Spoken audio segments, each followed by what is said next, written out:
250 years ago today, Captain James Cook first made landfall on the east coast of Australia. Because of this virus, there's no great public commemoration, unlike similar anniversaries in the past where the beaches and the water were crowded with Australians who understood their history and Cook's place in it. But even without coronavirus, I fear there was already a move underway to somehow diminish the extraordinary achievements of James Cook because of our sad preoccupation with rewriting the story of yesterday to suit the politics of today. It's a statement of fact that Cook's discoveries and the reports that he and the celebrated botanist Joseph Banks made to the British government led directly to the dispatch of the first fleet 18 years later and to the foundation of modern Australia. So in honouring the heroism and the achievements of Cook and his crew, we rightly acknowledge this essential first step in the creation of the Australia that we know and love. That doesn't mean that how we got to where we are today was without twists and turns or is an unblemished history. No nation's history ever is. But there are many other occasions on which to lament the partial dispossession of the first Australians, such as the annual Closing the Gap statements in Federal Parliament or NAIDOC Week. But on this day, it is right to honour Cook and place in a fair context his extraordinary achievements rather than let them be diminished in any other way by actions of others who followed them as we look to rewrite history.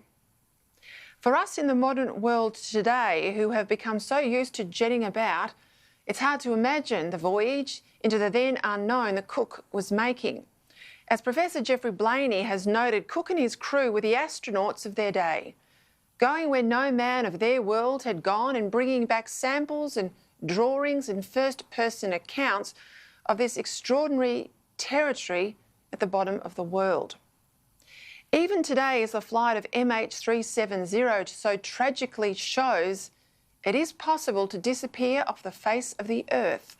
But back then, this was the fate of so many seafarers, simply to vanish, like the Frenchman La Perouse and his crews that Governor Phillip had met at Botany Bay.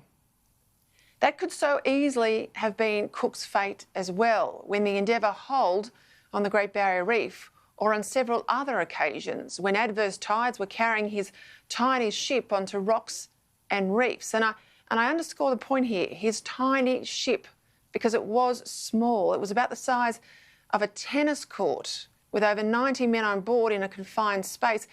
And when you put his vessel alongside most others that sail our seas today, it only goes to make what he achieved all the more astounding. No one should underestimate the calibre and the character of these explorers and sailors who made modern Australia possible and who we rightly remember today, along with a thirst for knowledge and discovery that moved Cook's backers and that animated his crew, because the urge to explore and to understand is part of what makes us human. We should also rightly celebrate the decency and the liberality of the era that gave birth to modern Australia. Not that I'm all that confident children studying Cook's history in school today, that's even if they hear of it in the first place, will even know what I'm about to remind you. James Cook was no conqueror or mere adventurer. The British government that sent him on a voyage of scientific discovery to observe the transit of Venus, a quest vital for the improvement of navigation, and then on to see if he could find the great Southland of fable.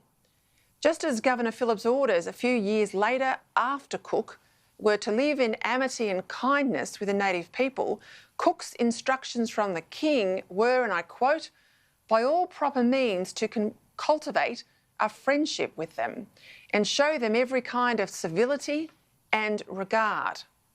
Quite apart from being one of history's very greatest explorers and navigators, Cook was a man of remarkable decency and humanity, an exemplary gentleman of the Enlightenment who managed to complete a 3-year circumnavigation of the globe without losing a single man to scurvy.